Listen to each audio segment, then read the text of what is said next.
of Book 1, Everything You Know Is Wrong, Human Origins. Lloyd was a presenter for us at the summer seminars this last summer, and he is one of those few rare, extraordinary people that has been invited back to repeat. And after you see and hear his presentation, you'll begin to understand why. He, well, he's a friend at this point. He really is. And he's an awfully good man, and he's got a brilliant mind, and you're gonna love this presentation. He's a native of Louisiana. He is a graduate of Tulane University. He has a BS in psychology. He's been a writer for over 25 years, and he's been a thinker for a lot longer than that. Ladies and gentlemen, LloyD Pye. Thank you, Bob. Appreciate that very much. For those of you that have seen this movie before, you're going to notice that the front end of it is going to be missing. I'm not going to do the part about Darwinism because I'm going to add some material at the end that I didn't have at the last time, and I think you'll find it interesting.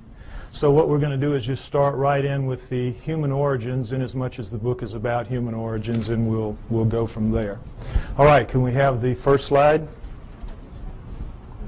All right, everybody just take a minute and look at this.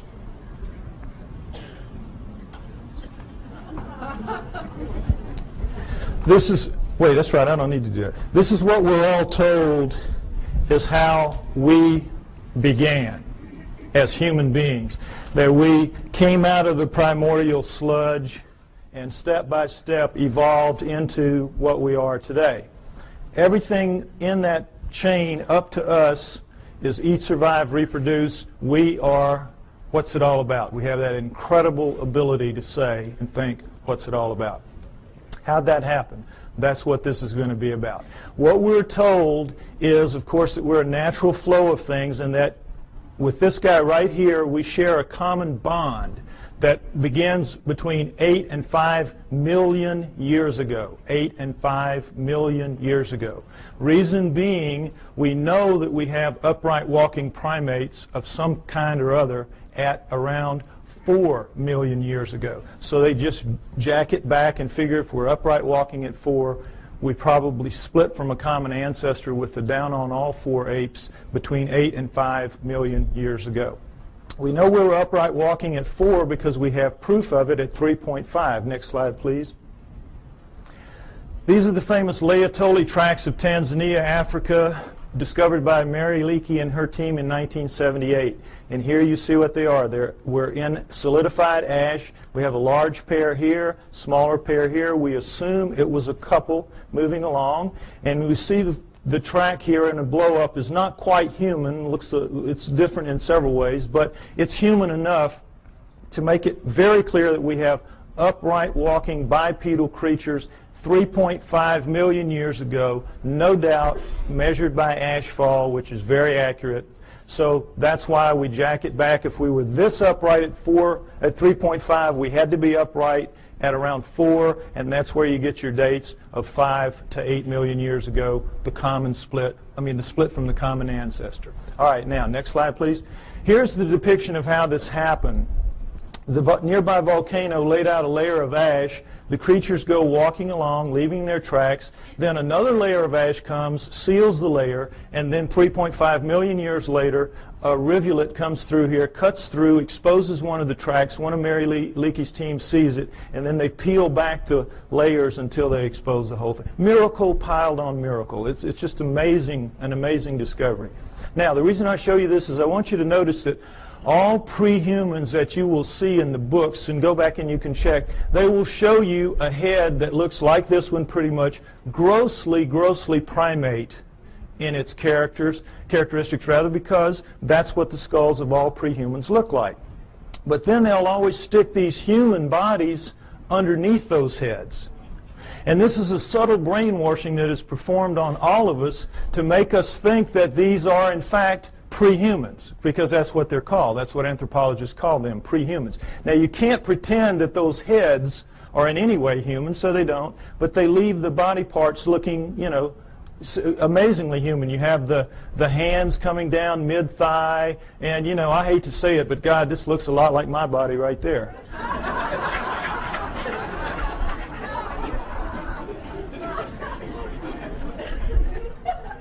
Point is, we're all being misled by these depictions, and notice them continually. It's the way I'm telling you. Now, next slide, please. Lucy is very famous. Everybody should know her story. Lucy in the Sky with Diamonds, 1974, Afar Valley, Ethiopia, discovered by Donald Johanson and his team.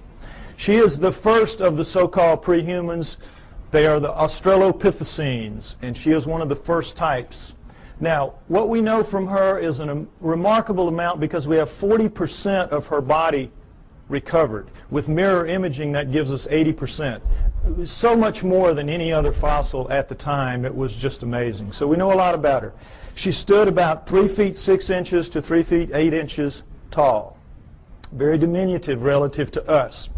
But her bones, all of her bones, are much more robust than ours. Her upper arm bone here, for example, which is much longer than ours would be if it was a human that size. This arm bone, it would end about right here. Also, it would be about that thick. So we can see she's much more robust than we are in all of her dimensions. She has the head of a chimpanzee, which we cannot tell from her skull, as you can see, but from others like her. Head of a chimpanzee. But we do know that she walks upright because we have her hip joint and her pelvis, and we have particularly her knee joint, all of which are amazingly human. So we know she walked upright, no question about it. She was an upright walking creature. Just didn't have bones that looked anything like ours, or a head for that matter. Now, one other thing I want to point out about this is the people that are paid to go out and find these fossils, these pre-human fossils, are paid to find pre-human fossils.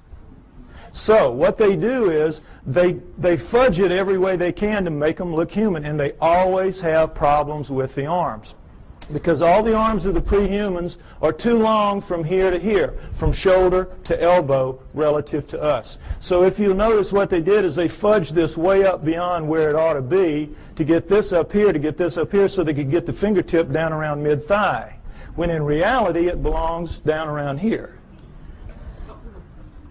Keep these little tricks in mind. This is all part of the subtle brainwashing campaign that is waged against you to make you believe that they're telling it to you straight about how this all happened. Okay, next slide. All right, as I said, these are the first 4 of the Australopithecines, and Lucy is one of the first kind, Australopithecus afarensis. We have Africanus, we have Robustus, we have Boise. All right, we have basically a pair of upright walking chimpanzees, upright walking gorillas. You can see that, length of face, width of face, and sagittal crest, which modern gorillas have. It's that ridge of bone where their muscles attach to the tops of their heads. So from 4 million years ago to approximately 2 million years ago, we have a pair of upright walking chimps, a pair of upright walking gorillas, and that's it. Okay? Now, at 2 million years ago, we have a transformation. We are told it is a transition, that somehow the Australopithecines segued into the next creature, which is Homo. Homo meaning man. You will see they are indeed more man-like than are the Australopithecines, which are clearly primates, upright walking primates. So, we have this changeover from Australopithecines to Homos. We're told that it is a transition, it is a transformation, as you will see with this slide. Next slide, please. Okay, here we go. Australopithecine, early Homo. Notice, if you will, this is not a transition. This would require 20 or 30 gradual changes to get in from this to this. It is an overnight change. It is just sudden. Boom. The Homos are here. I don't mean that like it sounds. Okay, next slide. All right, the Homos are here. Here we go. The Homo habilis, Homo erectus, Homo archaic, Homo neanderthal, and then Cro-Magnon, Homo sapiens, us. Notice Neanderthal man going back and through the Australopithecines don't look anything like us. Nothing. Here we sit right here. Another transition. Now remember, we had 4 million years Australopithecines, approximately 2 million years. There's some overlap in here. And then here, 120,000 years ago only, boom, here we are. Suddenly, overnight, looking nothing like anything that has come before. The bones of all of these creatures are much thicker than ours, just like Lucy's were. And in every way, the shapes are dissimilar. They do not have, it's hard to tell looking straight on, but they have no foreheads. Their foreheads go straight back off their huge brow ridges, neither of which we have. We have nice forehead here. We have no brow ridges. Huge, round, nocturnal vision eyes. So did the Australopithecines. These are primate eyes. Primates have this kind of eye. Huge, wide nasal passages indicating a big flat nose spread across the face. We've got our little uplift of bone sticking our nose off our face. We have rectangular, small, reduced eye sockets. Very poor night vision. A dramatic change has occurred. The upper jaw sticks off the face. Ours squished in. Nothing like us. Next slide, please. Profiles show the degree of change is startling. Prognathous mouth, no chin. Prognathous mouth even more so. No chin, and then suddenly flat mouth, nice chin. Look at the change through here. Australopithecine, Homo erectus, Cro-Magnon. This is as big a leap from here to here as from here to here in anatomical terms. A light year. A light year. This is not a transition. These are transformations, despite what you are told by anthropologists. Next slide, please. Now, am I making it sound my way just because the heads go that way? No, let's look at a whole body. This is a Homo erectus called the Lake Turkana boy. Homo erectus, Lake Turkana boy. Now, notice, if you will, this guy's about 12 years old. His molars have not erupted yet. He already stands 5'8". He's going to grow to 6'6", maybe 7 feet in adulthood. We don't know how they grew. But already at 12 years old, he is a physically robust creature. Every bone in his body at 12 years old is far more robust, thicker, stronger than any bone in Arnold Schwarzenegger's body today. True. Now, why do you, notice too, if you will, the length of his upper arm.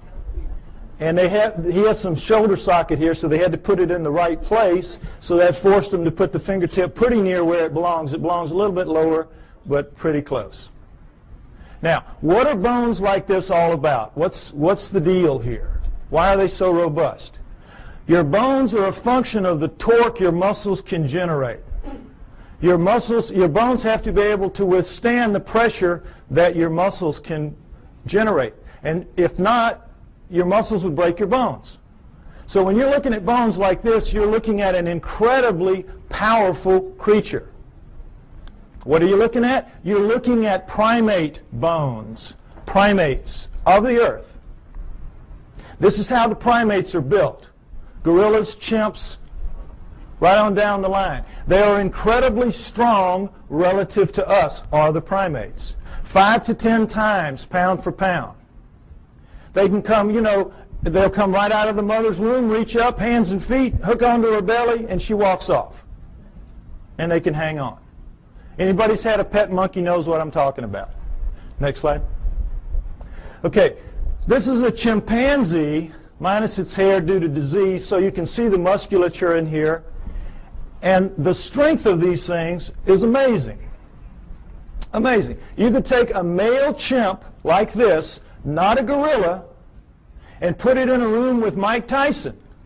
It's a battle to the death, and they both understand that. 2 or 3 minutes, this chimp is walking out. Now, he may be missing an ear or two.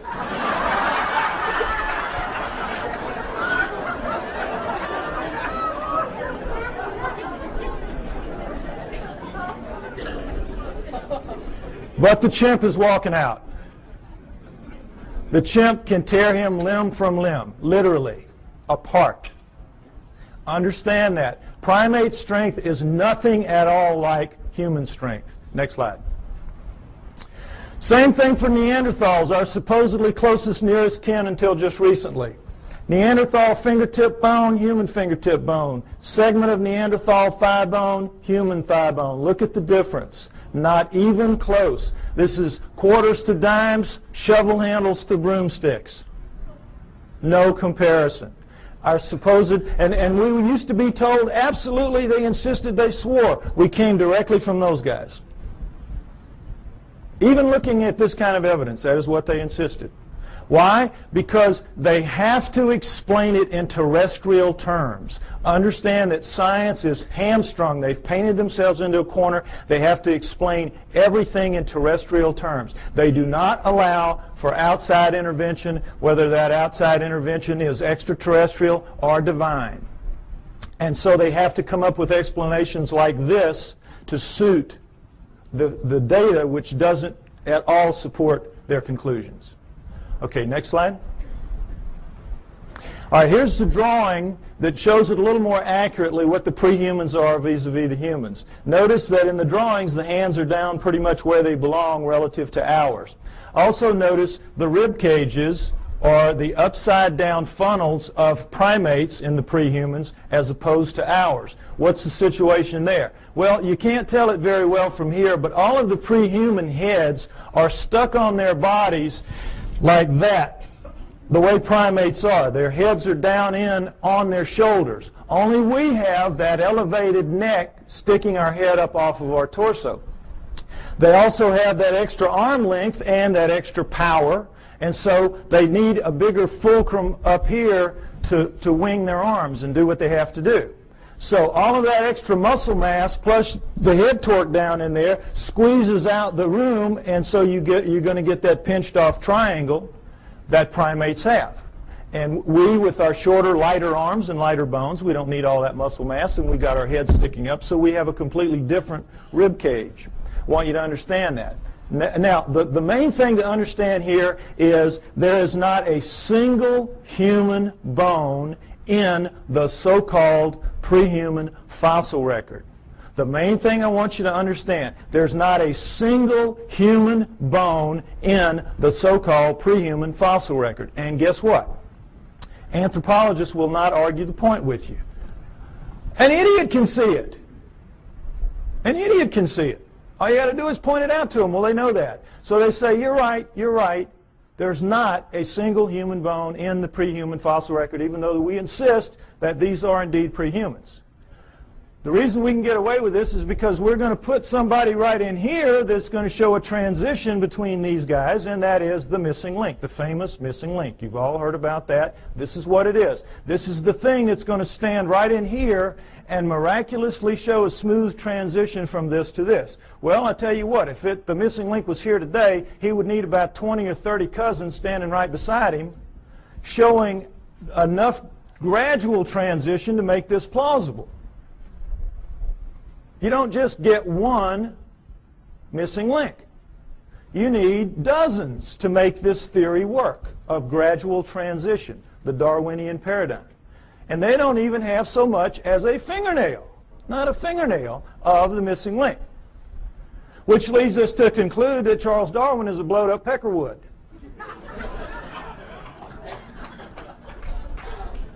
However, they will not concede that fingernail that's missing in that direction. Darwin's still intact, everything's still okay. Missing link's going to show up.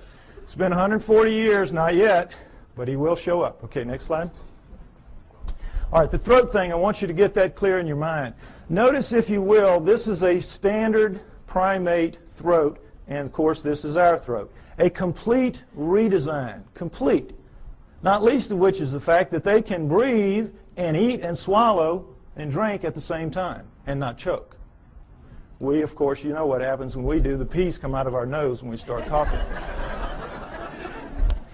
Okay, so the point is that primates with this kind of throat can make tremendous amounts of noise. Anybody's been to a monkey house or, at the zoo, you know what I'm talking about. Hoops, hollers, screams, howls. They know no limits. They can just puncture your eardrums, some of them, howler monkeys particularly. But they cannot do the thing that we can do with our throats, which is what I'm doing right now, this minute. Break those sounds into little bitty pieces. It's called modulating. They can't modulate. They can't speak. And try as we might to teach them to speak, and we do. You know, Coco, they've been working for her, what, 20 years now? Up to maybe 3,000 words. You could put her in a third grade class and she could probably be valedictorian.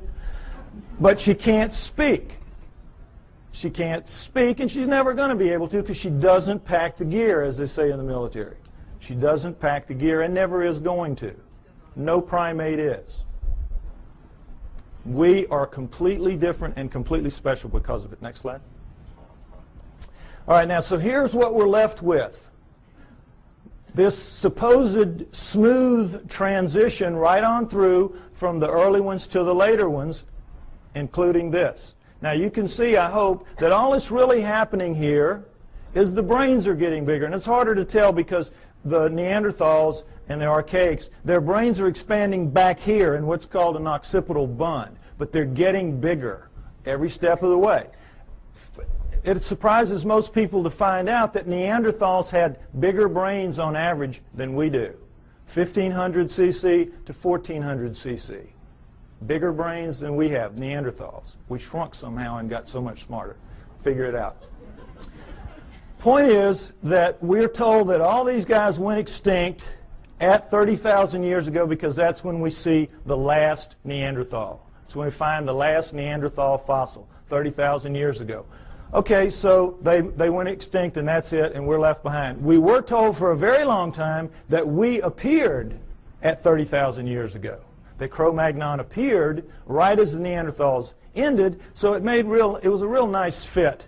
You know, we appeared somehow, we killed them all, and that was it. Transition, we took over the lease, and that was it. So, the reality then later proved to be that these guys existed at least 120,000 years ago. These guys existed down into 30, so you got this huge overlap of nearly 100,000 years where they're living basically side by side on the planet and not killing each other off. So that one kind of went out the window, so they said, all right, so we didn't evolve from the Neanderthals, we evolved from the Homo erectus. You saw the Lake Turkana boy and how much we look like him. We evolved from him now. That's the new theory. Okay, you can see the problem. Now, did this really happen? Did they all go extinct? Well, why would they go extinct? No natural predators. Meanest dudes in the valley. They can take a lion on head to head and tear it apart. That's how strong they are, and that's how big they were. So what would make them extinct? Could we do that? Yes, we could. We are vicious little buggers. We are smart. We hunt in packs. We are pack animals. We're hyenas. We're two-legged hyenas.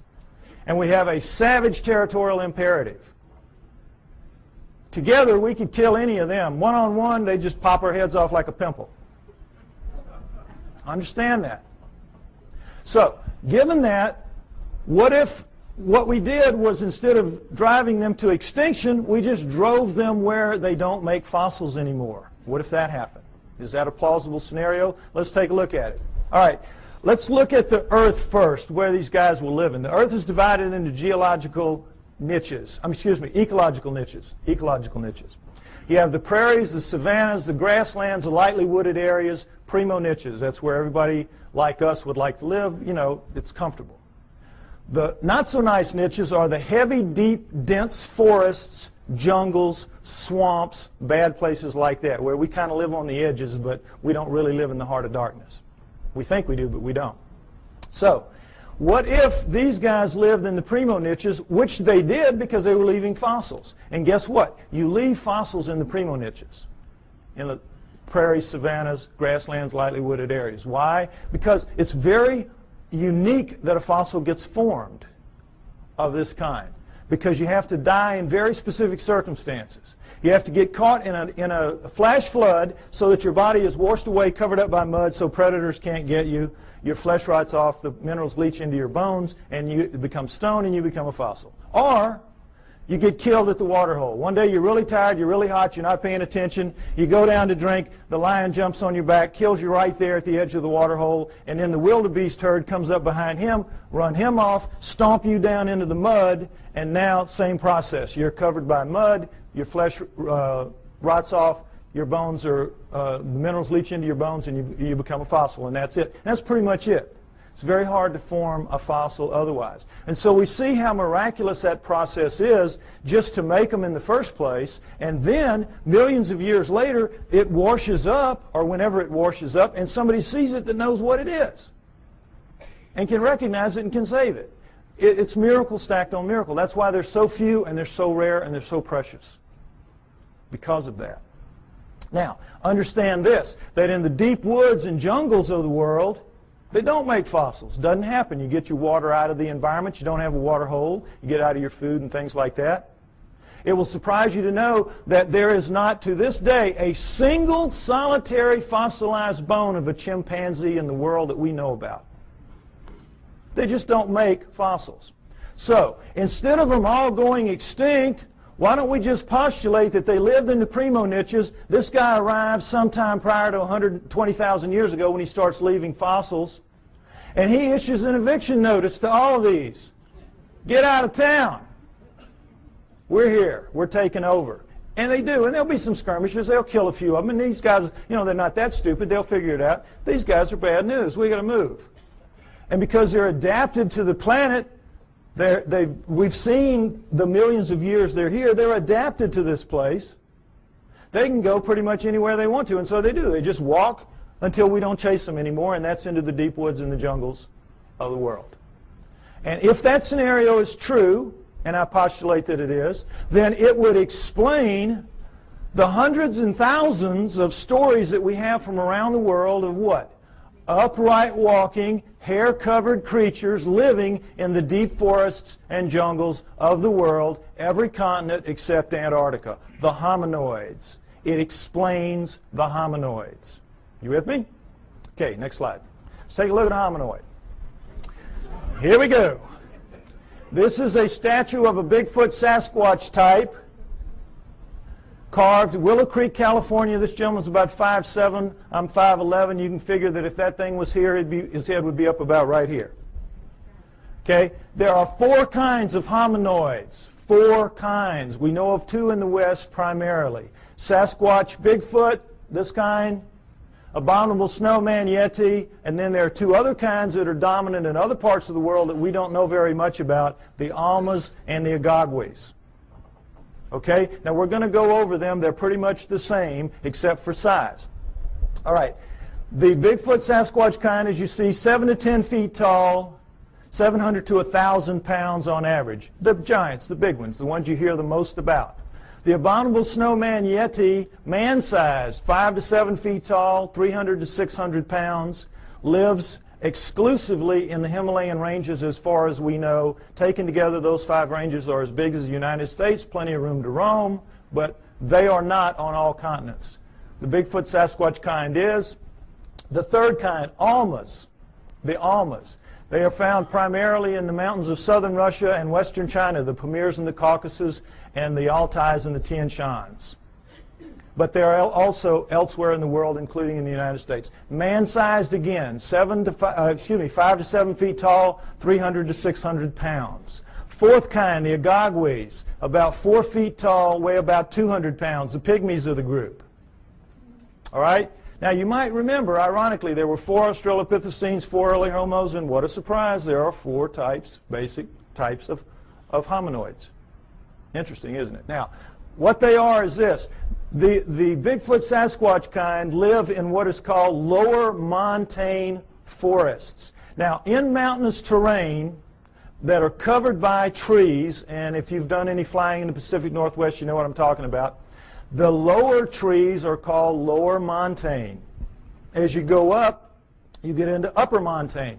The Bigfoot Sasquatch lives in the lower montane. The abominable snowman lives in the upper montane forests of the Himalayas. You get the idea, abominable snowman, he lives up in the snow. Nobody lives in the snow. There's nothing to eat there. They live in the upper valleys, and you see them occasionally as they cross from one valley to the other by going over a mountain, the snow part of it. Okay, now the Almas also live in the lower montanes, but they're more flexible. They also seem to be the smartest, and this is not to say they're anything like us. They're just very smart animals. The Almas are. I think they're going to prove out to be living Neanderthals. The evidence is strong that the Almas are living Neanderthals. Okay? The Agogwes, the fourth kind, the pygmy kind, live in the jungles of the world. That jungle band that goes through South America, Central Africa, and Indonesia, that area. They, of the four, have reddish, russet-colored hair, like orangutans, which also live exclusively in jungles around the world. The others have dark browns and blacks, their body hair, covered with hair. Whenever anyone sees them, their characteristics are described consistently the same. Wherever in the world, whatever kind we're looking at, when the person sees it, and frequently this is some very, very isolated native who doesn't even know that the rest of the world is out there, much less that these things are seen on other continents. And when they describe them, they always describe them the same way. They say, no forehead, huge brow ridges, big round deep-set eyes, big flat nose, although this one isn't so big, but big flat nose up against their face, mouth sticking off their face, no chin, head tucked down into their torso, very long arms dangling around their knees, very thick, muscular, robust bodies, and covered with hair from head to toe.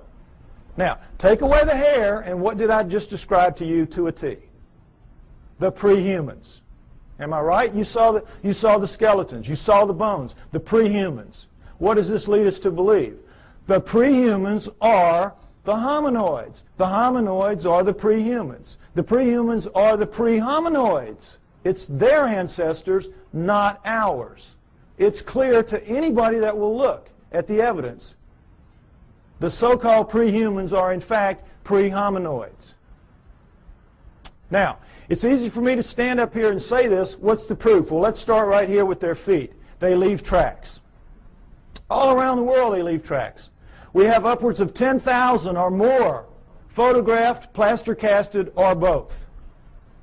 No question about it.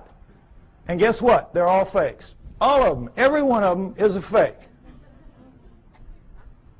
Problem being, it's not that they are really in fact fakes.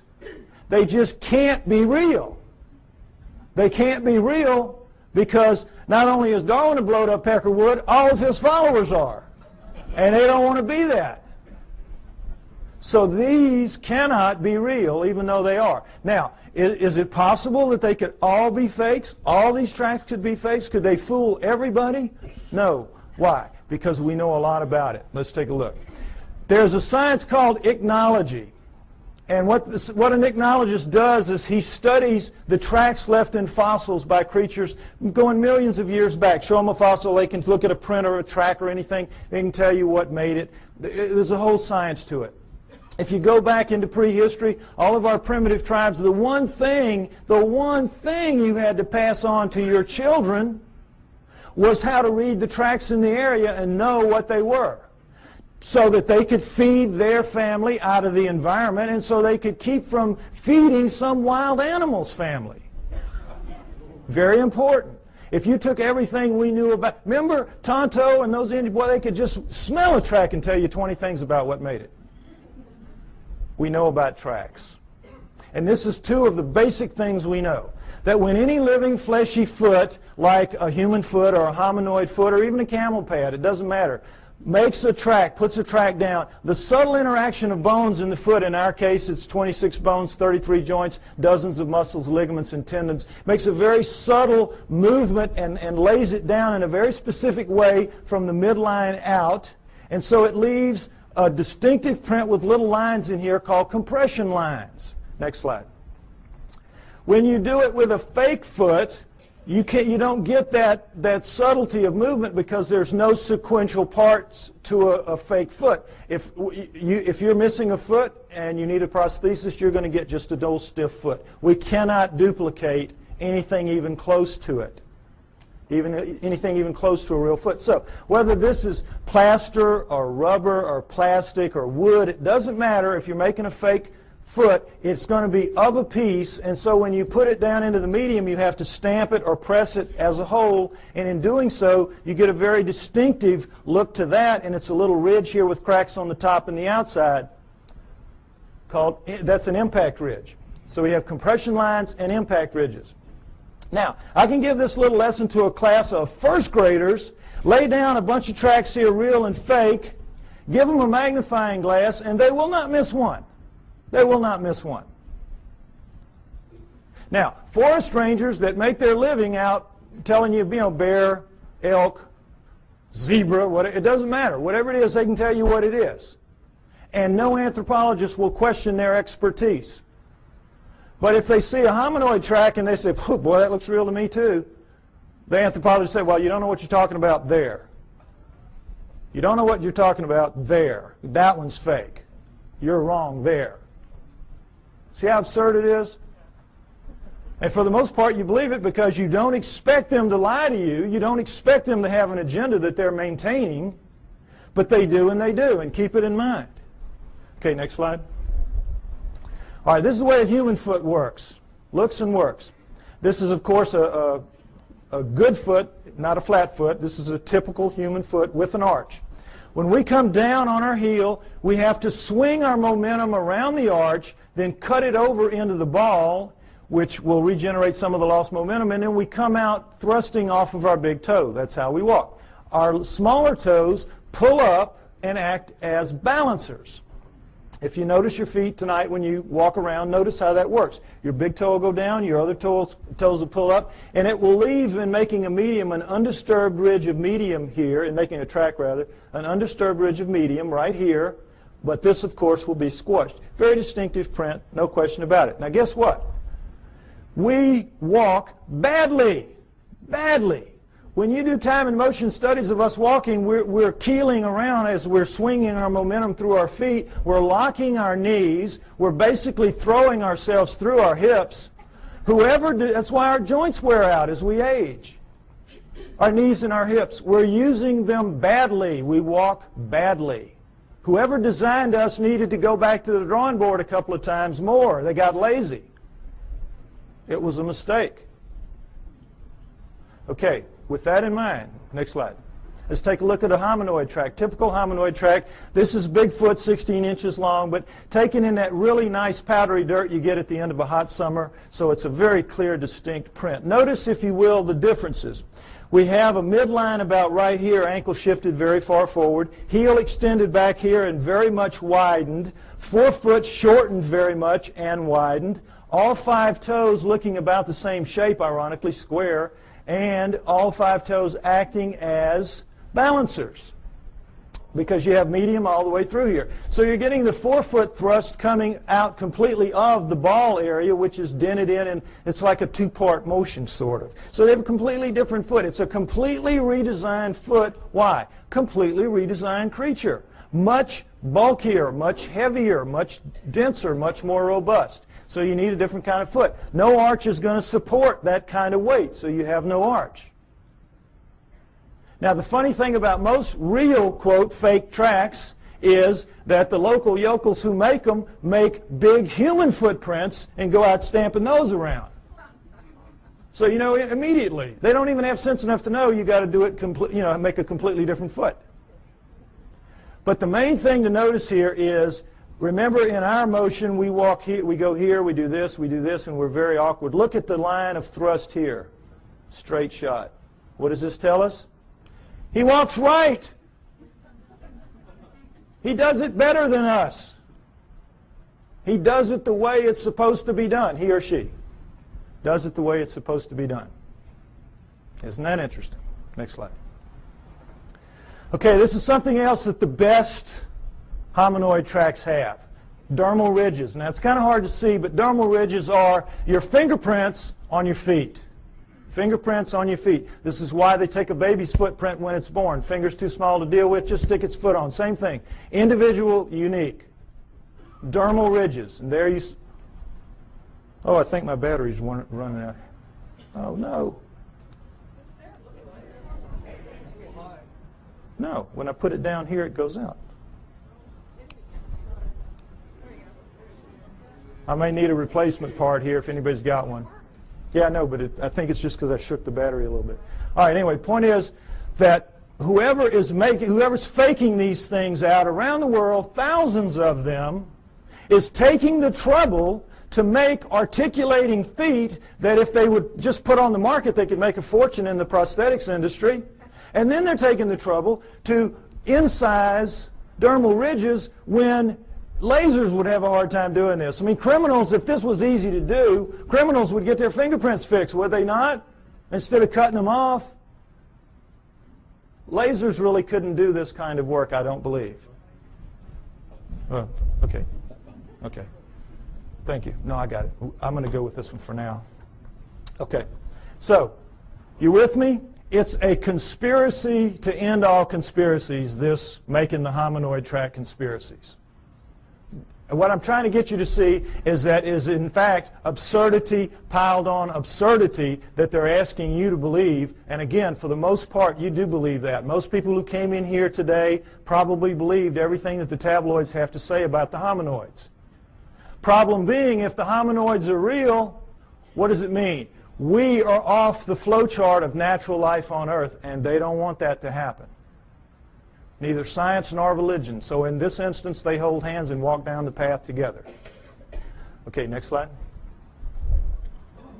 All right, check this again.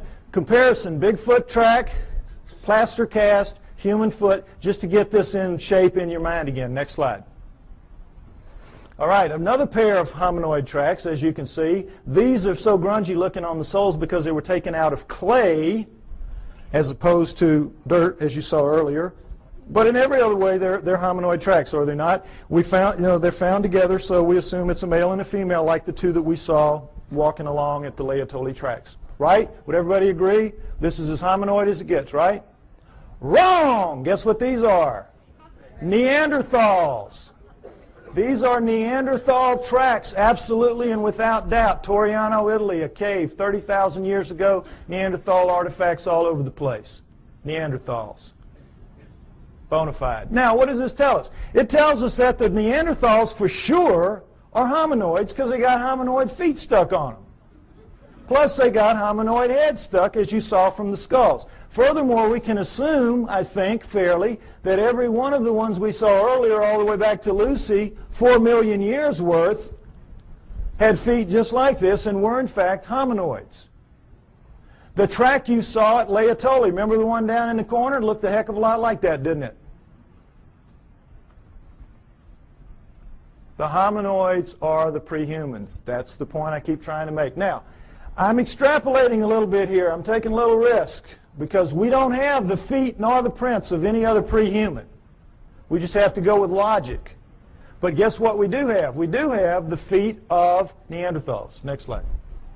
Here we go. Neanderthal foot, human foot, Neanderthal. Can everybody see this down at the bottom? I'm sorry, it's kind of low. Take a look so you can see. Stand up if you have to, be like a football game. All right, here's the deal. Notice there's no comparison. Look at the heel bone of the Neanderthal relative to our little nub of the heel bone. Look where our ankle base joint is as opposed to this huge. This is it. This is bone here. This is our little base joint compared to this giant base joint here and the squeeze forward of it. Notice, if you will, the great foreshortening of the forefoot and the widening of it relative to ours. Look at the skew. You can see the skew in the foot. See how squared up and solid that is like a rock. Look how much our big toe dominates our little foretoes and how much these are much the same. This thing is built for balance, for solidity, for stability. We got a crummy foot, folks. Crummy foot and a crummy walk. We ought to complain to the boss about this. You can see why this thing walks so smoothly. It's just kabloom, boy. It's just perfect for maintaining balance and stability, carrying all that heavy bulk and weight. Good design, bad design. Next slide. Okay, if I'm right, they're out there, all these places. Where are they? All right, let's take a look at the world. Take away the deserts, take away the tundra, and what you're left with is arable land. Arable land. All right? This is where they live, in the black parts. The heavy, dense, deep forests and jungles of the world. This is where we live, the nice, cool, open areas, the pinks, the blues, and the purples. The primo niches, that's us. All right? Now, Broken down, that is 55% for us, 45% for them, moving toward 40% for them. As you know, we're cutting down forests like crazy. It used to be 55% for them, 45% for us, 500 years ago, approximately. Okay, so you look at this and you say, well, wait a minute, we're sitting right here in the desert. We live everywhere. No, we live in most of these environments, but we don't live for the most part up in these areas, in the Himalayas and here and in these jungles. If we live in the jungles, we live on the river. We don't live in the heart of darkness. When we have to live in the heart of darkness, what do? We cut it down. We'll cut roads through here, but we don't live in it, where we've got to hack our way through every day to go to school or to the store. Just isn't going to happen. We're not physically designed for that. Our skin won't take it. If we didn't have clothes and couldn't defeat the natural order of things, if you were to strip everybody in this room naked and put us out there to live like everybody else has to live, most of us would be dead in a few weeks from radiation poisoning. Those of us who have black skin would have a chance to make it to the equator, but couldn't stay and live in cold climates. We're not physically adapted to this planet. Understand that. Our skin does not let us go except in certain niches, the primo niches. So, understand too that we think we live in every one of the nooks and crannies out there. We are masters of all we survey. That's what we're told all the time. We're humans. We're masters of all we survey. We do not even survey all that we claim to be masters of. It will surprise you to know that of the United States alone, fully 25%, 1/4, has never once been foot surveyed because it's just too hard to get in there and do the work. We survey from the air those areas. We do not go. We're not as tough as we think we are. Now, also understand that the hominoids are not just restricted to these areas. They move wherever there are forests. These are their real stomping grounds. But they go anywhere that there are forests. They use forests like highways because they are migratory animals. They migrate. They do not hibernate. They move with the seasons, and they use forests as their highways. As they live in the forests, they do a split shift with the bears. Bears work the day shift, they work the night shift. It is. It's how it works. Also understand that of the 5,000 quality sightings that we have in the United States and Canada, now I'm not talking just, skimpy ones. I'm talking good quality sightings, 5,000 in the last 50 years, half have been east of the Mississippi River. Every state has them, except possibly Nevada, maybe the mountains north. We have them in Louisiana, down in the swamps, the little one. It's called rougarou. When I was a little boy growing up, don't you get too far from the house, rougarou will get you. The little red man of the woods, the boogeyman. Excuse me, boogerman, right. Slip of the tongue. Anyway, Florida has the skunk ape. New Jersey has the Jersey Devils. Arkansas, everywhere has them. I bet you every one of you have heard stories about this from your state. They're everywhere. And it's the same around the world. They share the planet with us. Okay, next slide. So, you say to me, well, okay, by George, we're humans. Why don't we just go out there and get one? Even so, we can do anything. Why don't we just mount up and go get one if there's so many of them out there? All right, panda's a perfect example of what the problem is. The panda was last century's hominoids. Rumors would come out of China of this black and white bear that ate bamboo.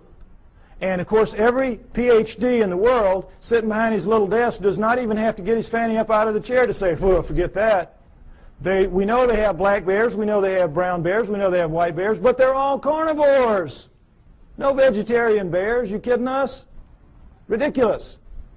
And then in 1869, a French naturalist goes to Sichuan province, China, and sees the hide of a freshly killed one hanging on the wall, and he knows they're real.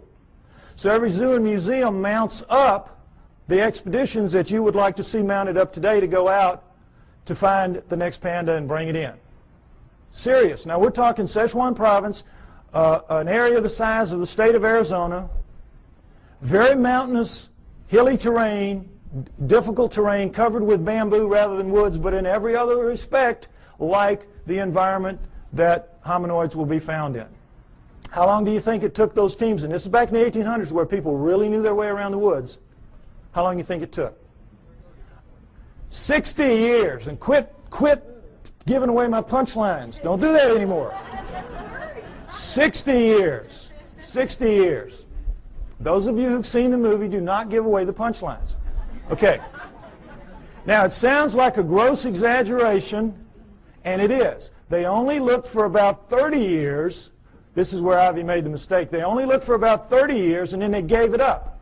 And they said it has to be extinct now. And then 30 years later, Teddy Roosevelt's sons are out there doing some sport hunting, and they kill one. Okay? So then they mounted up again, knowing that it's for real now. And because they had learned so much in the interim, they began to get them. And over the next 20 years, they brought in 6. And we have the panda craze, that we have today. But even to this day, they're extremely difficult to go out into the wilds of Sichuan province, China, and bring in a wild panda. Now, what is the panda doing that makes it so difficult to get one? Well, as you can see, it's very brightly colored and stands out very distinctively against its green background. It lives during the day. It eats a very restricted diet, bamboo. It's very slow-moving. You see them move in zoos. They're as stupid as a bag of hammers. They can't even reproduce in zoos. Can't even find each other or figure it out. I mean, how stupid do you have to be? Anyway, point is, they're not doing anything. They're living their lives, and the problem lies with us. We can't hack it in their world very easily. We think we're masters again of the world. We're not. We're not. And where they live is where the hominoids live. And the hominoids are bigger, faster, stronger, operate at night, eat anything in their world. They can hear better, see better, and I'm absolutely sure think better than we can. We're not going to just mount up and go get one because we've tried it many times and it hasn't worked. We're only going to see them by accident, encounter them by accident. And that's when it happens, and it happens a lot. We have good evidence on record of these encounters. Next slide. We're going to go over a few. The famous Patterson film, Roger Patterson took a film of a female hominoid walking along a creek bank in 1967, October. You all saw this, well, not all, but some of you saw this recently on a television program called World's Greatest Hoaxes. All right? That itself was a hoax. That program was a hoax. I wrote a long email about this, and it's on my site if you'd like to read it, www.lloydpye.com. It's a defense of the Patterson film showing what they did not talk about in that program, trying to make this film look like a hoax and pick on it, as people will do occasionally. There's no doubt that this is a bona fide film for a number of reasons we're going to go over. All right. First of all, it was a bright sunny day, as you can see. What happened was the sun was shining such that it was glinting off of her shoulder and thigh as she walked, and you could see her muscles rippling in her shoulder, in her thigh as she walks. In good slow-mo close-up you can see that, which they did not provide in that program. All right, if that's a person in a suit, the suit has to be glued to naked skin. In the gluing process, you lose that flexibility, that ripple. The only thing that looks like this does in this film is real skin over real muscle working. So we could stop right here. It's real just based on that. Right there. But we don't have to stop. The arm, if you've all seen her walk, she walks along like this. She drags her arm down around her knees where everybody says, the hominoids do. Why? The elbow articulates right here, which is much longer from shoulder to elbow than a human. If that's a human in a suit, impossible. You can't get an elbow bend at the same point. So we could stop right there. Solid proof that that's not a human being in a suit. But furthermore, Jerry Romney, the guy they said was in the suit, they stuck him with breasts. What would they do that for? Why go to the problem? Why go to the trouble? As she walks along and she turns back to face him, you see the breasts sway, and she takes a couple of steps, and you see that nice jiggle that we all know. If it's a person in a suit in 1967, it's going to be those early silicone jobs. Remember those? Absolutely real right there. Furthermore, she left tracks in the hard-packed sand of the creek bed. 1 inch deep. We have pictures, we have casts. That cast you saw earlier of the cast in the foot, that was her foot.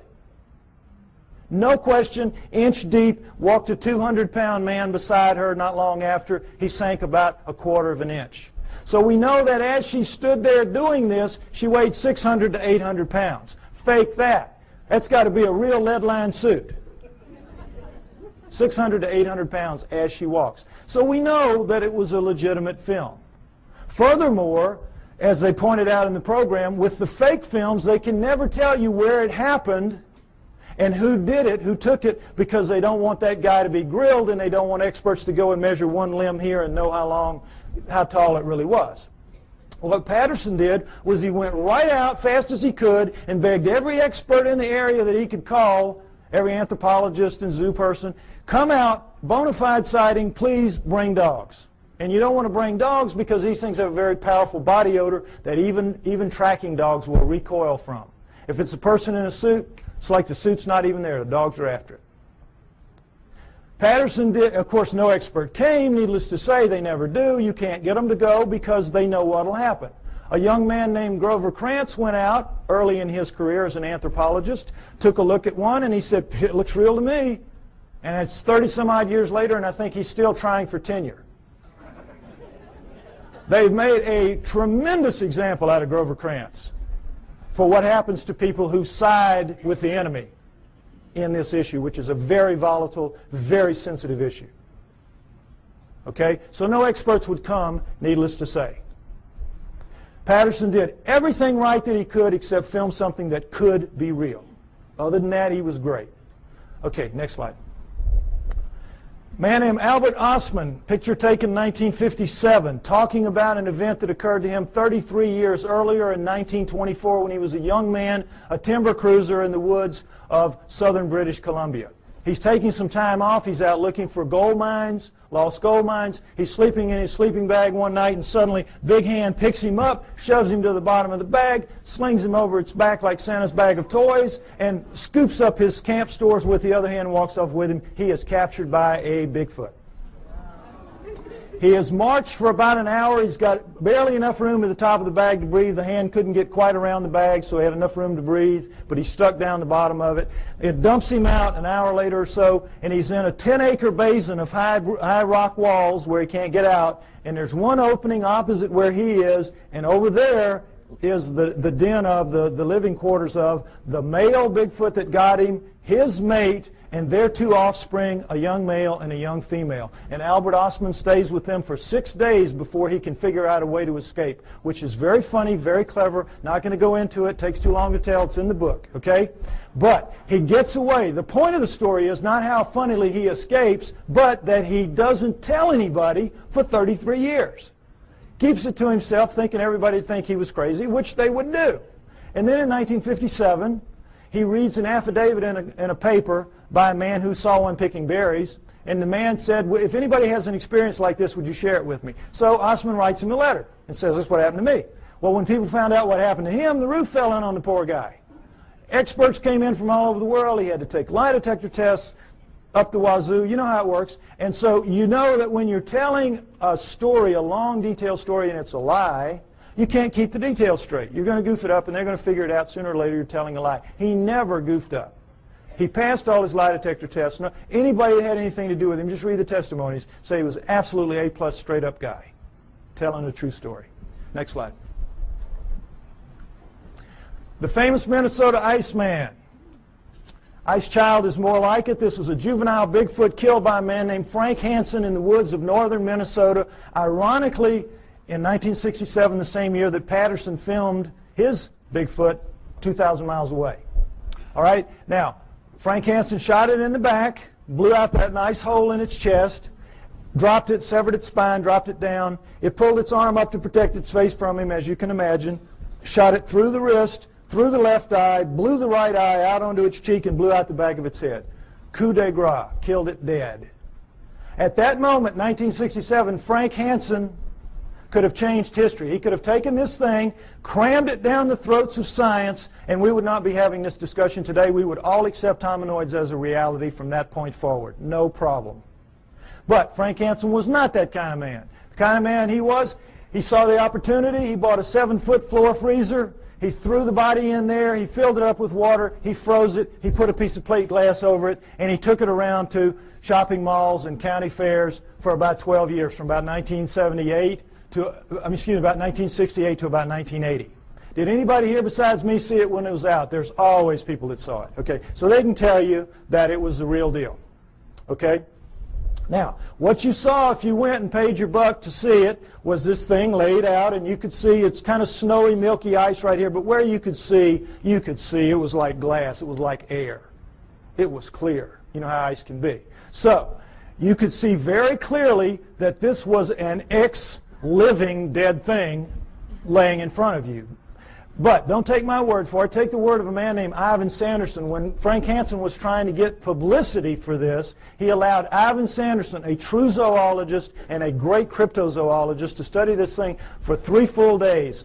Very powerful lights, the whole works. And Sanderson wrote this tremendously detailed technical report about it, much of which I quote in the book. You read that, you will know the man knew what he was looking at from a technical zoology standpoint. I'm looking at it just with layman's eyes when I'm a young man, but they're perfect eyes, astronaut eyes. So I'll tell you what I saw. What you could see, what anybody could see, because the knees were almost to the top of the glass, is that every hair, you know how hair floats in water? This is not our hair. This is primate hair, 2 to 3 inches long. It's sticking off. It's like a pincushion off its body. You can see right down to its skin wherever you look. And wherever you look, you're looking at what amounts to a small pencil lead hair, round. Tucking into a pore, perfectly tightly round. Wherever you look, millions of them, wherever you look. Now, what we're told is this was just a wax and rubber dummy made up by a charlatan who was out to just take advantage of people, right? Ask anybody who works in the wax museum business, and they'll tell you the one thing you can't do well is hair, because to get the hair right, you got to punch it in with a tool, and you got to pull that tool out, and it's going to leave a little nick mark around the hair. None of that in this creature. None. But the thing that really impressed me the most, and I'm sure everybody else will verify this, is, you know when you kill a deer or something, you let it bleed out, but for a long time after it oozes that pink kind of fluid. You scrape your elbow, for women who don't deer hunt, scrape your elbow, you know, and after a while you're still oozing that pink sticky stuff. Well, it was still doing that when he froze it, when he put the water in. So as the water was freezing, that stuff was coming up in tendrils, ribbons, pink ribbons of that sticky, oozy stuff, coming out of every wound, out of there, out of the mouth, out of the nose. You know when you have a traumatic head injury, you bleed out of your nose and your mouth as well, out of both eye sockets, out of the wrist. Little pieces of bone were sticking out of the wrist. Every one of those, and those ribbons went from down as deep in the holes as they could get up to the surface, and they spread out in little pools, little circles at the top of the ice. Now, I defy anybody making a fake to even think to do that, much less pull it off and make it look so real. This was the real deal. Next slide. Perhaps the most interesting story of them all, Zana from Russia, an Alma. Remember I told you that the Almas were also man-sized, 5 to 7 feet tall, 300, 600 pounds, and they're dominant in Russia and the Orient? This is Alma, the living Neanderthal. This is one of them right here. This is Zana is an Alma, was an Alma. Now, understand this. In the Orient, the tradition when one of these things is captured, for whatever reason, was to kill it immediately. Desiccate its body and sell its body parts for medicine, principally aphrodisiacs. That's the Oriental tradition. In the Russian area, though, when they would be captured, male or female, they would be used as slaves. Physical slaves. Held, spirits broken in these primitive villages where they would be, and they would be used to carry wood, fetch water, do the haying, all the heavy work nobody really wants to do. Make the slave do it. And so that became their fate. And for females, another aspect of it was they had to become the sex slaves of the men of the area. And that was one of the other great advantages to having a female. And so this is the fate that befell Zana in about 1850. She was captured as an adult in 1850. We do not know how old she was. She was an adult. She was taken to the village of Takina, where they kept her in a hole for about 3 years until her spirit was broken enough to let her wander around. She was dependent on them for food, and then they began to train her to fetch wood, fetch water, do the things that she had to do. And she became like the village pet for 40 years. She died in 1890. Now, how do we know this? Because in the Orient and Russia, they don't have the same tradition that we have. They're very old countries. They've been living with this for a very long time, for centuries. They know they're real. They send researchers out taking information about it. They send teams out trying to find them, or they used to when Russia had money. They don't now. But this was done in the mid-1970s. Excuse me, I'm sorry, mid-1960s. This research was done in the mid-60s. So, in the mid-1960s, this is an area of Kazakhstan where she lived, where people live very long lives. You know those places in the world where people live up around 120 years old? So they had over 100 people above the age of 80 that had known her quite well in their youth. There were 10 still alive who had attended her funeral. So they were able to get tremendous corroborative evidence, corroborative testimony about her lifestyle, and everything about her from all these different people, so we have an amazing view of what she was like and what her life was like. Again, a lot of which I go over in the book. But the main thing is that she never learned to speak, but she learned the language. They could talk to her and she'd know what they meant. And while there, she gave birth 8 times to hybrids with men of the village.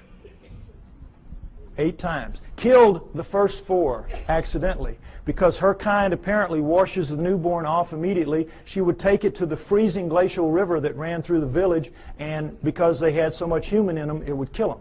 So the last 4, the village women took them from her at birth and raised them on their own because they looked so human. And every pair of hands was very valuable in one of those primitive villages like that. And so they raised them up, and they became Russian citizens. Married, had children. Her great-grandchildren are alive in Russia to this day. I know, it's an amazing story. Now, what do people say about her children? Well, everybody said that they were indeed taller than most, bigger than most, a little more robust than most, but not giants, not superhumans, just strong, you know, big and strong people. Darker skinned than most, but not truly Negroid. Hair like, you know, everybody, but not covered in hair like she was. Average intelligence, not wizards, not stupid. Ugly enough to make a freight train take a dirt road. Unfortunately for them. But they could speak. That's the key. They could all speak. They had very high-pitched voices, but they could speak, which allowed them to integrate into the community as humans, even though they were clearly not quite humans. So the researchers were real excited to get all this information. It's like, wow. And they knew where she was buried. She was buried in the village cemetery.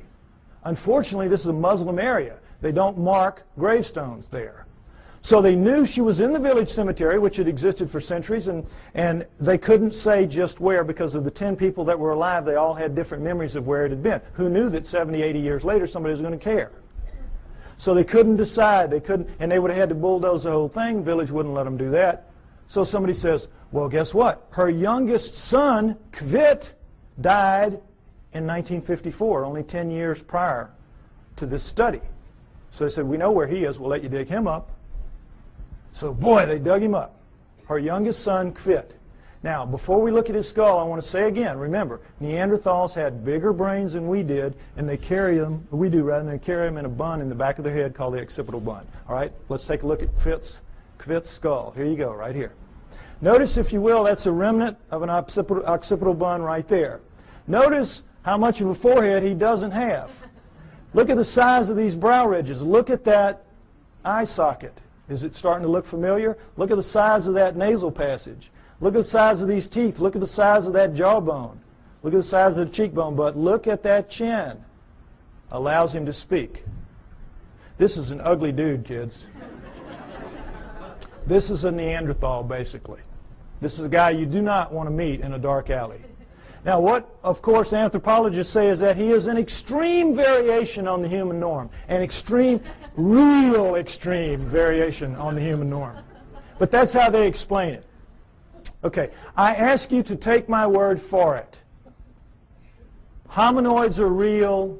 They live with us today. They have always lived with us. It is their planet. They are the native, indigenous, upright walking primate of planet Earth. There was a split somewhere between the down on all four primates and the up on 2 feet primates, but we're not the one. The pre-humans are the pre-hominoids. Go with me on that. Now, if you do, what it means is, as I said earlier, we human beings do not have a place in the natural scheme of life on Earth. And that's a problem. So if we don't, where did we come from? Why and how did we start leaving fossils on the planet at only 120,000 years ago? All right? Unlike Alan, the speaker you saw earlier, and perhaps unlike some of the others you might hear later, I have my own opinion. I don't necessarily agree with him. You're here to evaluate what we say and decide on what you believe. I am a pro-Sitchin person, as you will see. Okay? I have studied, and in part 4 of my book, I base part 4 on the writings of Zecharia Sitchin and the ancient Sumerians, because, next slide, I believe that the answer to where we came from is, in fact, going to be found in Sumer, ancient Sumer. Modern-day Iraq, Tigris-Euphrates River, Zagros Mountains, the Fertile Crescent. And the Sumerians are the first great culture that we know to come out of the Stone Age. At around 6,000 years ago, they appear full-blown, boop, everything. Over 100 of the first that we attribute to a high culture the Sumerians produced. Now, logic would tell you, and certainly the Darwinian paradigm of simplicity leading to ever more complexity would tell you, that the first culture out of the Stone Age is going to come crawling out of the caves on bloody hands and knees. Are they not? But no. These guys come sailing out and start building beautiful cities and have education and law and everything. Next slide, please. They had the first great cities, the first great city centers, the first high-rise buildings, the first walls, the first roads, the first wheeled vehicles, the first ocean-going vessels, geniuses with water, first agriculture, first animal husbandry, first laws, first court systems, first literature. You name it. They had it. Well, everything except cable TV, maybe. I mean, they had it. They were great. They were a fantastic culture. And the Egyptians, Greeks, and Romans come from their culture. Those cultures developed from what passes down from the Sumerians, or at least out from the Sumerians, I believe. Okay? So, one of the many things they had at first was writing. Now, this is what we're all taught. We're taught nothing about the Sumerians except that they invented writing. Again, they appear, boop, invent writing, boop, disappear, and that's it. History forgets about them. You never hear what they wrote. You never hear what they wrote. And you never hear how sophisticated they were, because, again, it doesn't fit that paradigm. It's easier to just start with the Egyptians, Greeks, and Romans and move on from there. Okay? What they had to say, next slide, in their writings, their writing, by the way, was cuneiform, very sophisticated math-based writing. And, by the way, their mathematical system, called sexagesimal, based on the number 60, is better than ours for using very small numbers and very large numbers. And they kept time around the great year, 26,000 years. How'd they figure that out? Among other things. But in their writings, most of it is like these little hand things where it's just bills of lading. I sell you this. I'm buying that from you. It's like our paperwork. But they have a lot of them, about 5,000 of the 100,000 or more that we have, that have to do with stories of their cosmology, their cosmogony, their history, where we came from, how the solar system formed, and all that. And that's what we're going to go over, what they had to say. Where did it come from? Well, originally, when these things were being translated in the late 1800s, early 1900s, when the translators would read what they'd have to say, it was like, oh, come on, forget about it. Put them in the myth. These are myths. They have to be myth. It can't be true. And they put it in the myth pile, which Alan was talking about, myth. So, Zecharia Sitchin, a man named Zecharia Sitchin in the 1950s, gets the idea, wait a minute, how does the first culture get a myth? Who hands it to them? Good question. Why didn't anybody else think of that? So, he assumes it has to be a history. They have to be telling a history, which then later gets distorted perhaps as myth by later cultures, but the first one's got to be a history. So he goes into the myth pile with that attitude and comes out with 8 books at this point called the Earth Chronicle series, which I use as the basis for a lot of what you're going to see here now for a while. Okay? We're going to go over what the Sumerians had to say, boiled down. Part 4 of my book is basically the cliff notes to Sitchin's work. Any of you that have tried to read it, you know it's a slog at points. Okay, I tried to make it as easy as I could so at least you have the cliff notes to go in and try it again. All right? Next slide. Here's what they say, that originally as the solar system was forming, there was the Sun, Mercury, Venus, Mars, and a big planet called Tiamat, right where the asteroid belt is now. And if you know about Bode's law, there's supposed to be planets at certain places of a certain size, and it all fits reasonably well except for the asteroid belt where there should be a planet, and there isn't. But there was Tiamat then, Jupiter, Saturn, Pluto as a moon of Saturn, Uranus, Neptune, and into that forming solar system at around 4 billion years ago, which we extrapolate and assume because all of them were still very plasmid, still very much lava-ish, able to pull moons out of themselves, and we know that the solar system formed at around 4.6 billion years ago, so at around 4 billion years ago would have been the time approximately when this would have happened. Okay.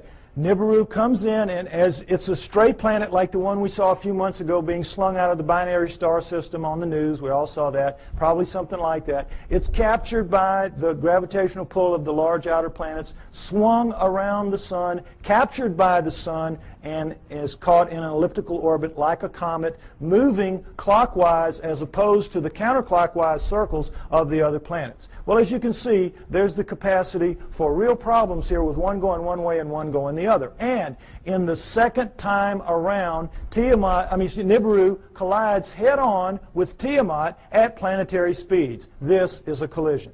Okay? Next slide. This whole thing now is described in the great Sumerian epic of creation called the Enuma Elish, which is 6 tablets of action, 1 tablet of summation, which is taken to be by many people the basis for the 6 days of creation and the 1 day of rest.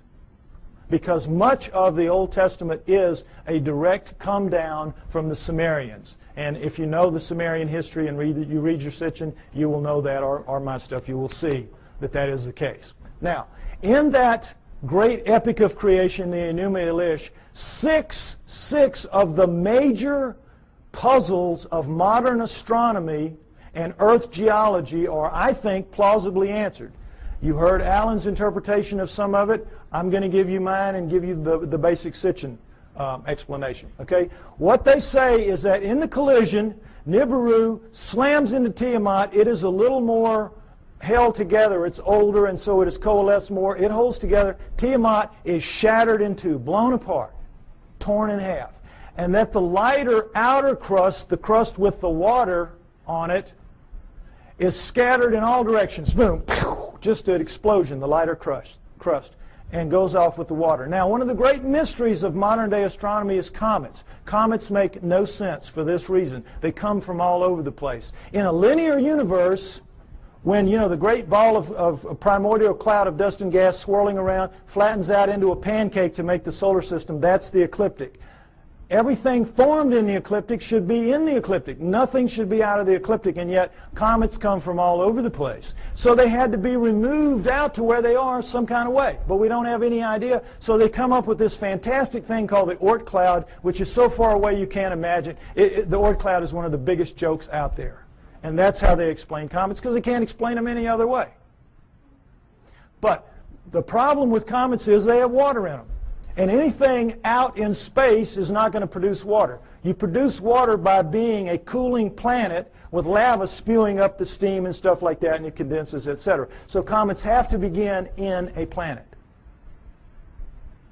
Now, this explains it, I think, plausibly well. Nothing that they will throw at you to explain comets will do it. All right. Number 2, the other great mystery, the asteroid belt. What they say is that the inner viscous magma inside Tiamat in the collision was strung out the bowels of the planet. The guts were ripped out and strung out and broke into little pieces. That's the asteroid belt. They called it the hammered bracelet. We call it the asteroid belt. But there it is. And that's a fairly plausible explanation for it. Again, this doesn't make sense because, as you heard, the exploded planet theory. Problem is, when a planet explodes, it ought to just go boom everywhere. It shouldn't be hanging around. Doesn't make sense for a number of reasons. Okay, now, the third one is Pluto. Pluto's a problem because it's, as you've all been hearing lately, they're trying to downgrade it. It doesn't belong. It doesn't fit. It has an orbit that's not like the others. It carries inside the orbit of Neptune, and it's 17 degrees off the ecliptic. Again, nothing should be off the ecliptic. What they say is that Nibiru, as it swung around, it pulled Pluto away from Saturn, its original home, and dropped it out where it is now.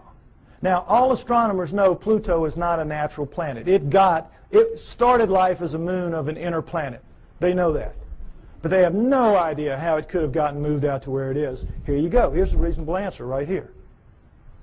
Now, let's talk about Earth. Three great mysteries here. Life. Well, first of all, let's establish that Earth is a remnant of this. What happens is Nibiru's moon bangs into the remnant of Tiamat, and like pool balls, boop, hitting, knocks it inside the orbit of Mars, and it reestablishes there and becomes the Earth, the remnant of Tiamat. Now, Earth has one great mystery is life. How did life come to be? Life appears, despite what you're told about the lightning bolt into the primordial soup and all that, forget it. That's just a joke. That's just a fantasy fairy tale to tell people that don't want to know the truth and to tell kids in school. That's what they're teaching to this day. We know very well that the first forms of life to appear on Earth appear suddenly. They're very sophisticated bacteria, prokaryotic bacteria, and there's not one, there's two kinds, and they appear at around 4 billion years ago. Suddenly, overnight, strata with two kinds, sophisticated bacteria, relative to what that first living form would have been. If I had done the first part of my show, you would see all that.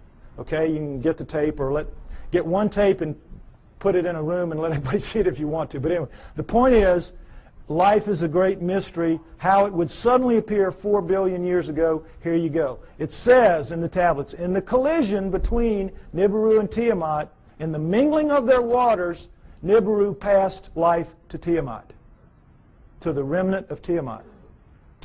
Perfect explanation for the sudden appearance of two sophisticated life forms on the remnant. Now, the remnant now is over here with its moon Kingu and has gone over, and now we're looking at two major differences in Earth and all other astral bodies out there.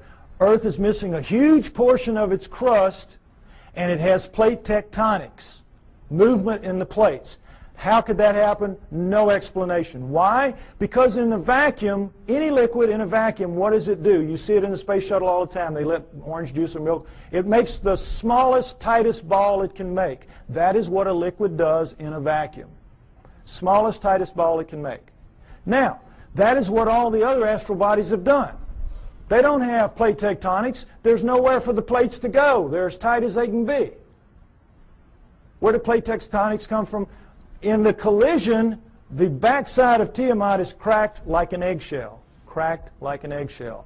There are the plates. There are the plates. And when the missing crust, of course, is when the half is there. It's still viscous. It's still magma. So what's it going to do? It's going to tighten itself down into a new ball, much smaller than the old one had been.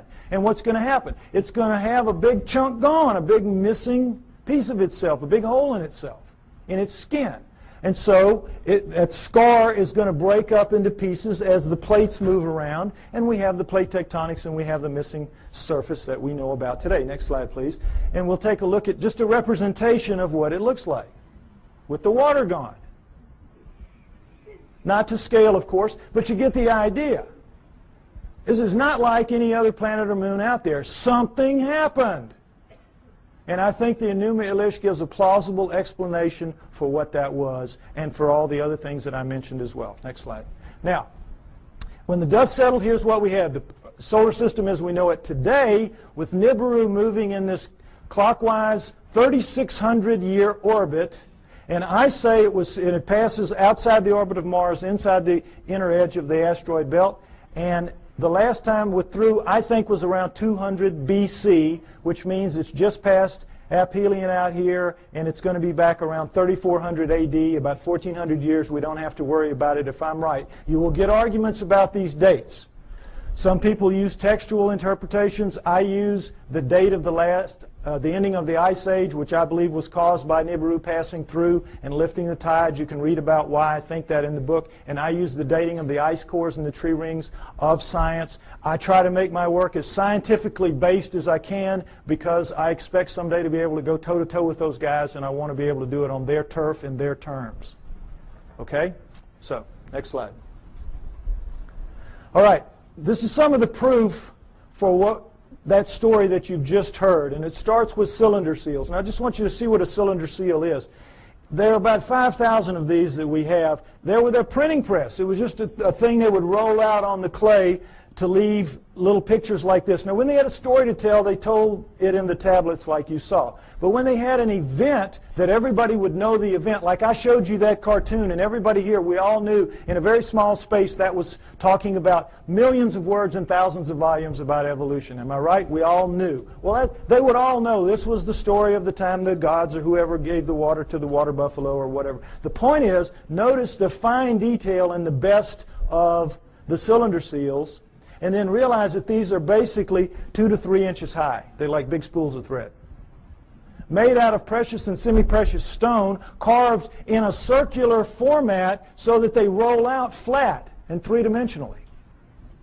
Now, when asked how this was done, science says, well, they could only have bored little holes into the rock and then abraded them out like they, to the degree that they wanted. Well, the sand would be bigger than the holes you need to do this, some of this work anyway. There's just no way. Lasers, this is not even an inch square here.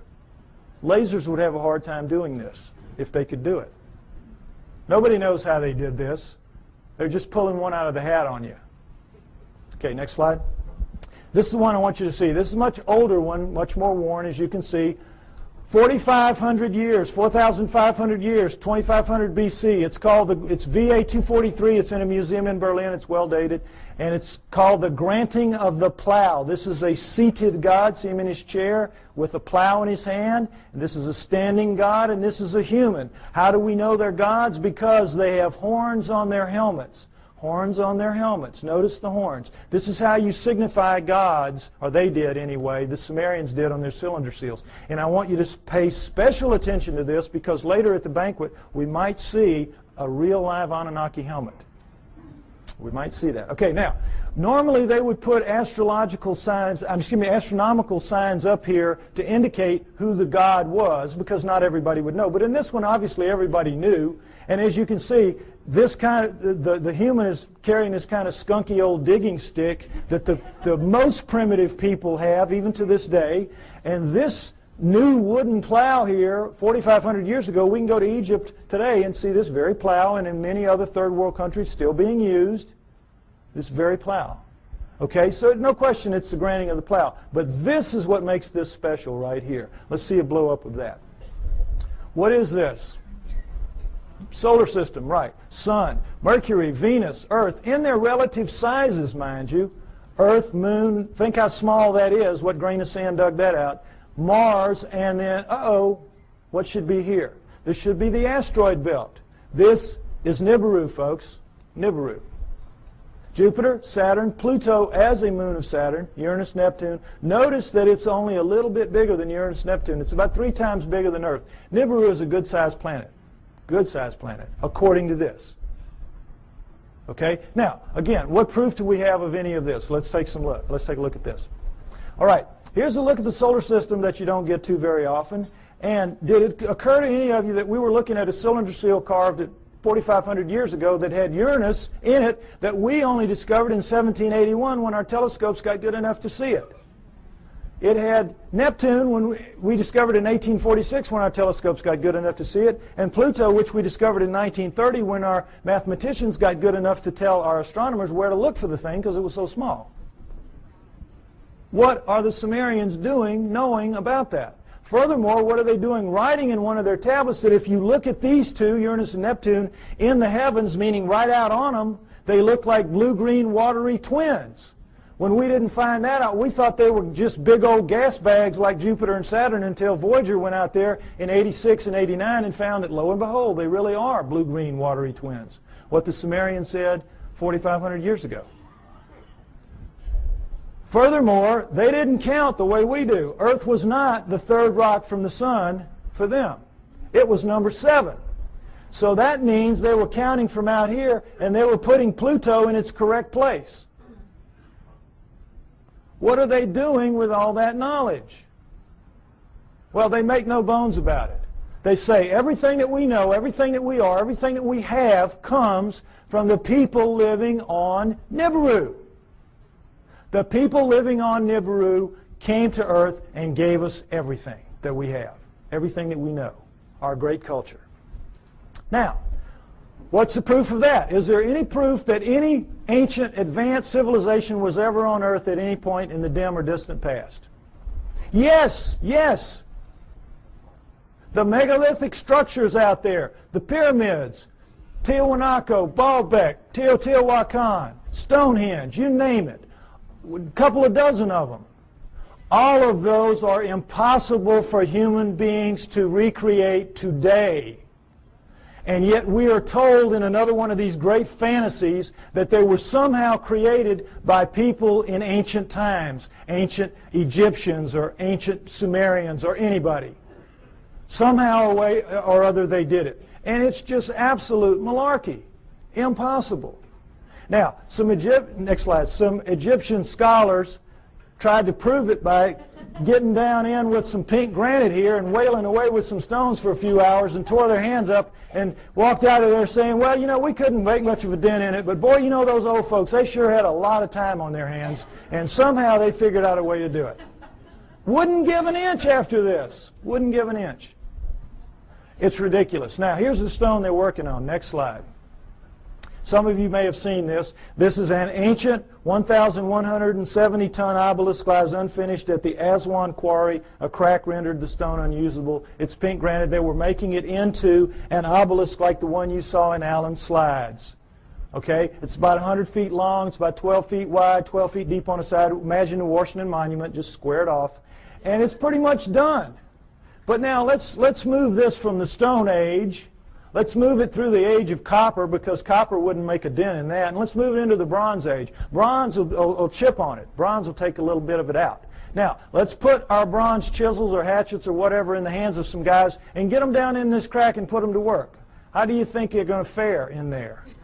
Pretty tight fit. Plastic Man might have a tough time up in there. But the point is, they've got it pretty much done. They're working on the spire here. When they break it, you know how it works. You press here, you get this. Well, look, does this look like somebody chipping away with a little hand? No. This looks like a belt sander taking pieces out the size of the chair you're sitting on. Huge chunks of pink granite, one of the hardest stones in the world, just being ripped out. And they press too hard with whatever machine they've got here, and you know your physics. You get stress back here, and they popped it. They broke it. And they just said, whoops, we busted that one. And they just unhooked it and went somewhere else and left it for us to marvel at and wonder how they could have done it.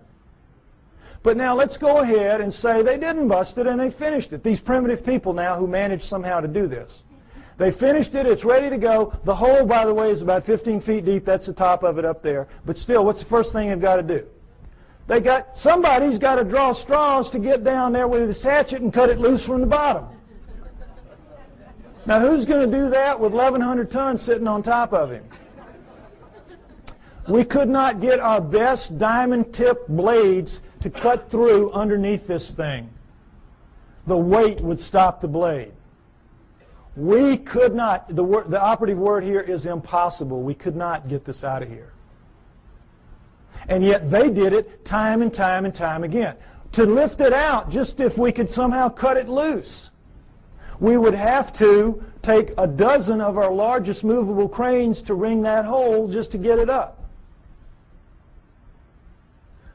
You're being lied to, folks. That's the main thing you got to understand. You're being lied to. It's absolutely impossible for this one stone proves that none of the megaliths were made by those people in that era. And this, again, is not the biggest one. They have them in Baalbek twice that big. Okay? Next slide. All right. What we're told is that the Anunnaki came to Earth for this, gold. mining gold. And that originally, the story is, they landed in ancient Sumer, but not 6,000 years ago, 400,000 years ago, 430,000 approximately to be exact. 400,000 years ago they land in modern-day Iraq, and they set up shop in the Tigris-Euphrates Valley, and they call their home away from home, their home away from Nibiru, the Eden. You'll see a poster out there by my thing, Anunnaki over Eden. That's what that means, because that poster is the Tigris River Valley that the symbol is rising above. That is where it was. That is where Eden was, according to them, and that comes down in the Bible as such. So they set up camp and they placer mined the gold out of those rivers. What do they need gold for? They needed to repair their atmosphere. In their rise to high technology, they had damaged that big, 3 times the size of Earth atmosphere, the same exact way we're damaging ours in our rise to high technology, and they ultimately had to repair it with very fine particulates of gold, like talcum powder, blown up into the stratosphere above it so it would ride above there and act as a reflector and an insulator from cosmic rays, which is, you see that on the masks of astronauts and in the capsule and all that. Gold is a wonderful stopper of cosmic rays. So that's what they had to repair it with. It's what we will have to repair it with. We'll have to do exactly the same thing when the day comes for us to have to face up to what we're doing to our planet. Okay? So they came, they placer mined out of the river, and all that is you put a tray in the water, you let the water sweep over, the water drops the gold into these cloth. Every few weeks you pick it up, and it's real easy. It's the way we do it now when we have the opportunity. But you tap out any stream system, ultimately, and they did. After about 150,000 years, they had tapped it out. And so they decided they were going to split themselves up and go where the mother lode of gold was on the planet Earth, which is what it is today, southern Africa. So they divided themselves into the upper world, which remained the Eden, and the Abzu, which was the lower world, and you didn't want to go to the lower world because you had to get in the holes and dig the gold. And they didn't like it. So the Anunnaki revolted. They said, we don't want to do this. We want a slave to do this work for us. Plus, it was a hardship duty, mostly men. Why don't you make us some women while you're at it? So that's what they did. They decided to use the creatures of Earth, which would be the hominoids, and I say it would have been the Almas, the likeliest candidate. They took the creatures of Earth to get some of their genetic material to make the new slave better adapted physically to the planet than they were, but the slave would for the most part be like themselves. We shall make the Adamu, A-D-A-M-U, which comes down as Adam, and we shall make the Adamu in our own image after our own likeness, which comes down word for word. And that is what they did. They made their slave inferior models of themselves. That's us, folks. That's us. We're really inferior models of the Anunnaki. And as you saw in the cylinder seal, we look like them. We look like, in their own image after their own likeness. In all of the cylinder seals, we look just like them. We don't have the horns on our headgear. That's about it. We are them. That's why we're not adapted to this planet. That's why we're so obviously not a part of this planet. We have their bones. We don't have primate bones. We have their muscles. We don't have primate muscles. We have their skin. We don't have primate skin. We have their body pattern, their hair patterns on their body is ours. We have thickest on our front, thinnest on our back. Primates have thick on the back, thin on the front. We have their eyes, their poor night vision eyes. We have their foreheads. We have their brains. That's the key to this. We have their brains. That's why we're not like anything else on this planet. We are them. We are genetically engineered copies of them. Okay, next slide. Let's take a look at how that was done. Human body contains 100 trillion cells. There's a nucleus inside each human cell except red blood cells. Each nucleus contains 46 chromosomes arranged in 23 pairs. One chromosome of every pair is from each parent. The chromosomes are filled with tightly coiled strands of DNA. Genes are segments of DNA that contain instructions to make proteins, the building blocks of life. This is where genetic engineering takes place. Now, we're going to go over it lightly, but it's very important. I want you to understand these things that I'm going to tell you now. Okay, next slide. Don't worry about the details and how they do it. This is what they do. They can open up a cell, our genetic engineers can, our geneticists can. We can open up a cell, open up the nucleus, pull out strands of DNA, and in that strand, 98% of it will be what's called junk DNA. We don't know what it does. If it has a function, we don't know what it is. 2% will be what are called, prosaically enough, the working segments. They work. They do what they're supposed to do. They make the proteins. Now, if you cut in the junk above a working segment and in the junk below and remove it and have done the same with another strand of DNA over here, you can move anything into anything else. It can be animal into plant, plant into animal, fish into fowl. It does not matter, because all living things at the most fundamental level are exactly alike. Understand that. We're all made of the same 4 base pairs, the same 20 amino acids. Everything is the same at the most basic level. It's like it's pop beads that are interchangeable. It is almost as if somebody designed it that way so they could just mix and match the parts and make anything they wanted. Isn't it? Something to think about. Okay, but the problem with it from an engineering standpoint is this.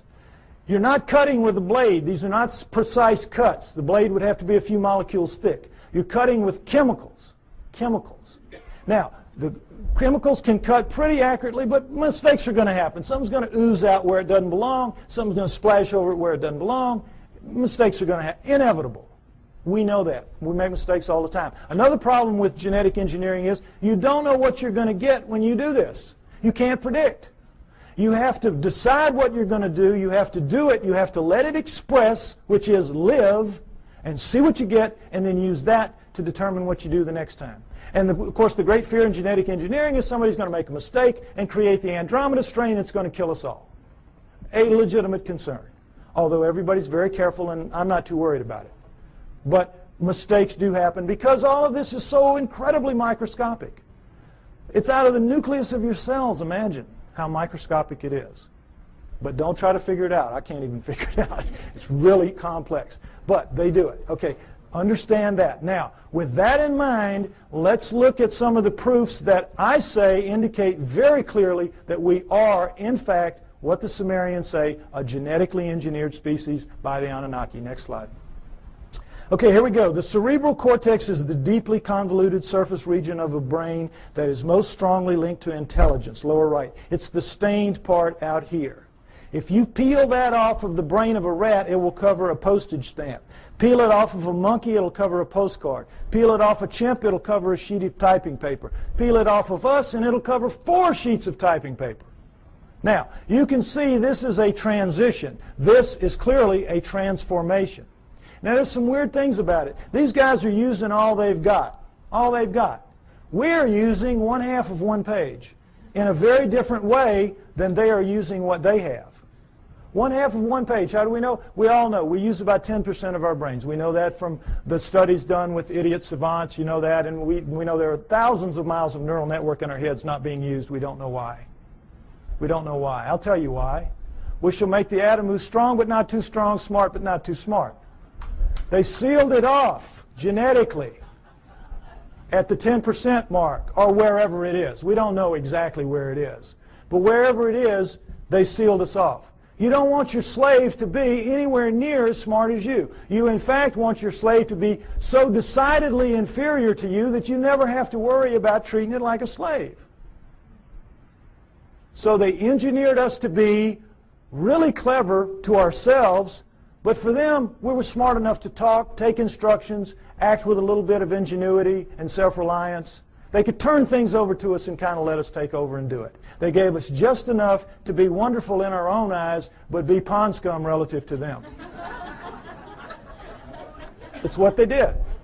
So, it's pretty clear in as much as that, and now understand with the idiot savants, for those of you that don't know the proof about this, idiot savants get some beam of light in the damage to the good 10. They get some beam of light and it will strike somewhere in the other 90%. You all saw Dustin Hoffman in Rain Man, remember? Well, they get it in math, they get it in music, they get it in sculpture, art, whatever, wherever it strikes. Now, if there's just one, we could say, well, that's a freak of nature. But we've had lots of them, lots of them. So we know that all of this is out there. It's in our heads. We just can't access it. We just can't use it. But if it wasn't in our heads, it wouldn't be in their heads. So we know that it happened. They have no idea how. Well, I say that the Anunnaki did it deliberately, and that makes sense to me. Next slide. Okay, mitochondrial DNA, late 1980s, you might remember this. In humans, over 99.99% of a cell's DNA is packed into the cell nucleus, with a small amount occurring outside the nucleus in small structures called mitochondria. That's these babies right here. They're about 16,000 base pairs long. Now, when you have a mixing and a mating, the DNA in the nucleus mixes. But with the mitochondrial DNA, it does not. Sperm doesn't have mitochondrial, eggs do. And so females pass it down intact generation after generation. Well, when this was figured out in the 70s, boy, the botanists and the geneticists said, great, now we can go and find out if the split from the common ancestor was closer to 8 million years or closer to 5 million years. Remember that? We're going to now pin it down. It's going to be one or the other. We're going to figure it out.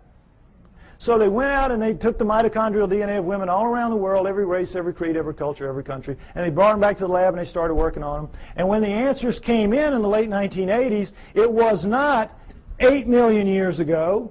It wasn't 5 million years ago. It was way the heck down to 200 to 250,000 years ago, and that's all. We don't exist genetically beyond 200 to 250,000 years. And of course, needless to say, the anthropologists said, you guys are nuts. We've got these skulls showing, these bodies showing, these prehumans showing that we go back millions of years. What's the matter with you? And the geneticists said, we couldn't have been wrong that many times. Impossible. We'll do it again. And they have. They've done it. It always comes out the same. Outside 250,000 years ago. That's it. We're brand spanking new. Brand new on this planet. Now, there's still a lot of people, there's still a lot of people that will not accept that. A lot of people that will not accept that. But it is true, and it is becoming more and more acceptable, for as outrageous as it is. Now, not only do we know when we were created, we know where. Where? Because the oldest of us consistently kept coming in southern Africa. Next slide. And in fact, the cover of Newsweek in 1987 showed that if in fact there was an Adam and Eve, they were black. They would have to have been black. But of course they knew the flack they were going to catch, in the South at least, so they made the blacks look as white as they could. This guy looks almost as white as OJ, doesn't he? But the point is, in trying to have it both ways, they caught it coming and going, because you can imagine the letters to the editor after this issue. But the point is, it tells the truth. The oldest of us do come from southern Africa, and we definitely are 200 to 250,000 years old. And guess what else? That is just what the Sumerians say about us. That the Anunnaki created us around 200 to 250,000 years ago in southern Africa to dig their gold. What a coincidence. What a coincidence.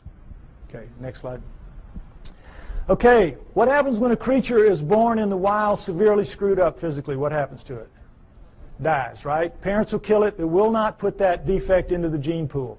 You're looking at the great exception. You're looking at 28 of our most severe genetic defects, but we have 4,000 and counting. 4,000 and counting. Now, we're only 200, 250,000 years old. We shouldn't have one. We've got 4,000 and counting. How did it happen? Cutting and splicing process mistakes. Cutting and splicing, oops, made a mistake. Cutting, splicing, oops, made a mistake. They don't care. They're making a slave. They're not going to fix the mistakes. What do they care if it's 1 in 100 dies from the problems? If it's 1 in 10, they don't care. They're making a mistake. They're making a slave. But they know the numbers, like we have found out the hard way. If you let the population propagate naturally, those numbers go way down for each person.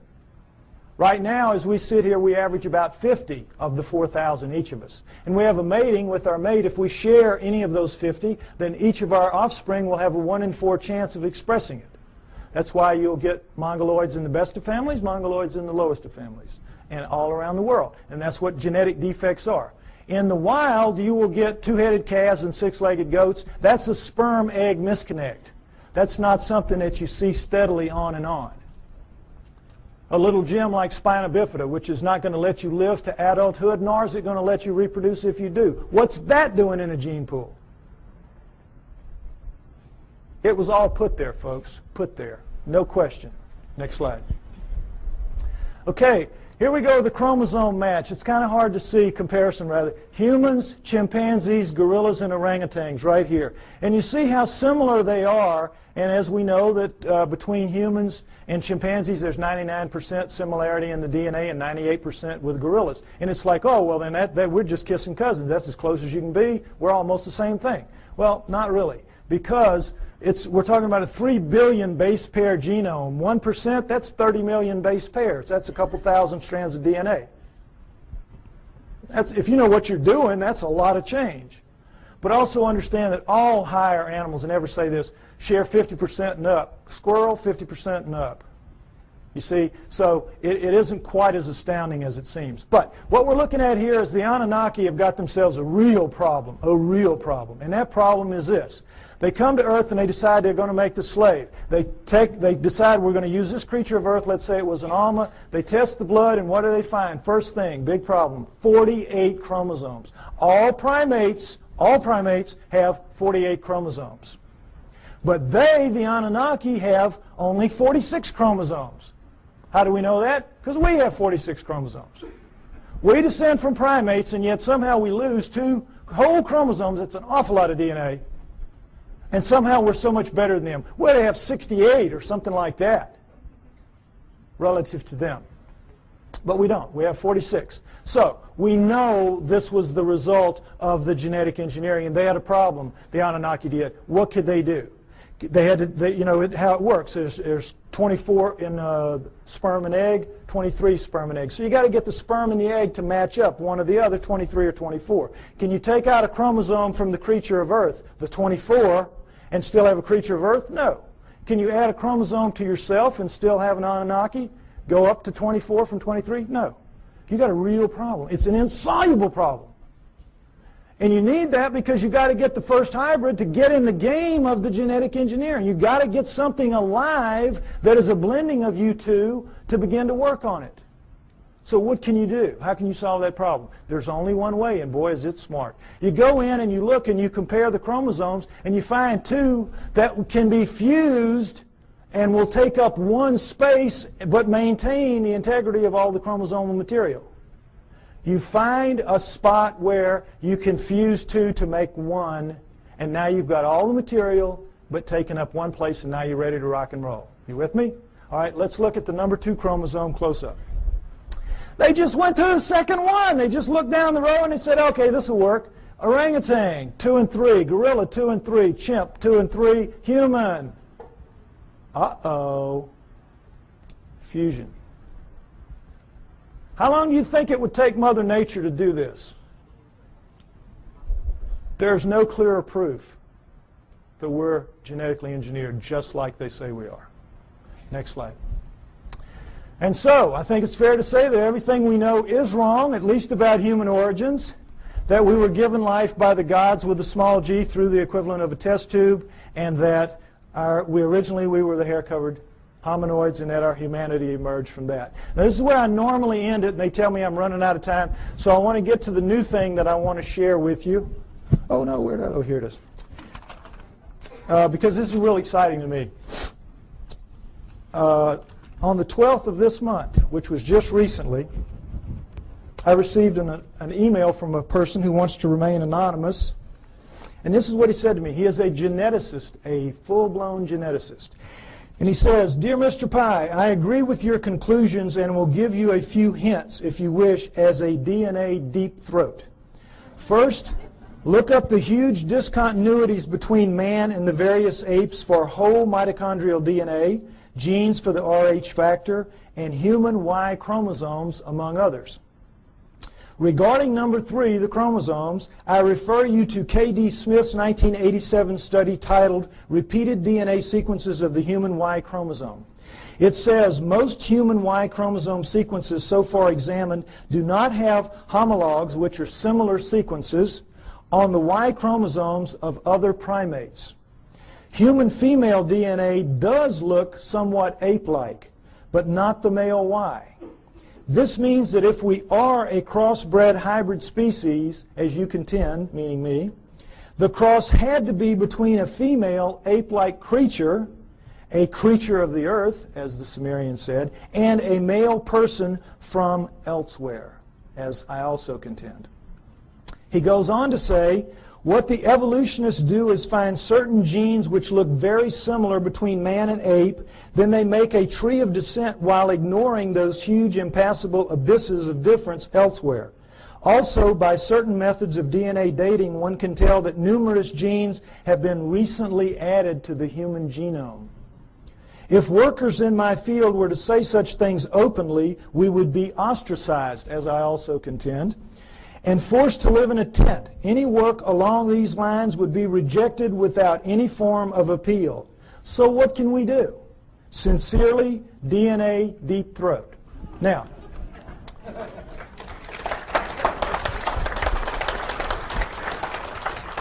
what this means, thank you, what this means is we win.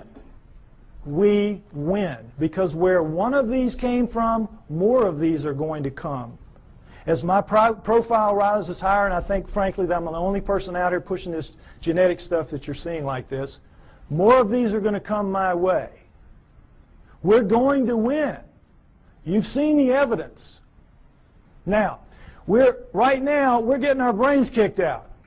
We are getting our brains kicked out. That's why we're called the fringe. And the reason is we keep mounting these frontal attacks on the establishments.